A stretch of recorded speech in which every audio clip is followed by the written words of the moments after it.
Greetings, YouTube. At the moment, the 1% need the government for one key necessity: the military.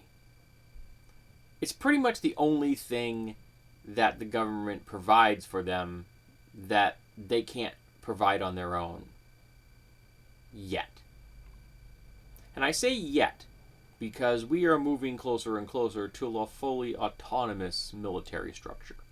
Sure, there will always be military leaders that are human, but we're getting closer and closer to fully autonomous drones. So instead of having an operator for a drone, you will have an operator for a squad of drones, and then eventually an operator for an entire wing of drones. So eventually you'll get to the point where the commanders will be the only humans in the loop, and everything else will be some kind of machine that is autonomous. We are working towards autonomous land-legged support robots, and eventually we'll get around to general-purpose robots that will be able to replace foot soldiers. But even a little further out, we're going to achieve nanoclouds. Clouds of nanorobotic entities. Micro-drones, if you will. Essentially, viruses that we control.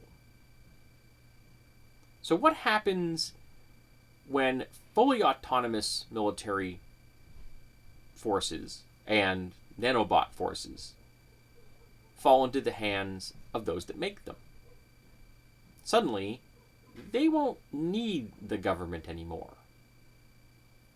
So what happens when the producers of military technology become the controllers of military technology? And not just in the sense that we won't make it unless you pay what we want, but in the sense that we can do what we want with it because we don't need you. What happens when the 1% finally have the ability to assert their will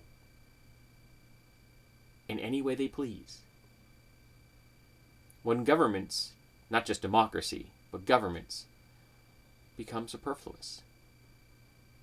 And we're headed there. Now, I think we can stop them now by taking away their money, because that's one of the things that they use as a weapon against us now. And making sure that the public control of these technologies is really strong. For example, we don't give armed drones to the CIA at all. We should just take the weapons away from them. They don't need weapons. They don't. They're supposed to be gathering intelligence, not killing things, not shooting things. We can take measures now in 2016 that will reap benefits for generations. But if we do nothing, if we just let it ride, what happens when the producers of military technology don't need the rest of us at all?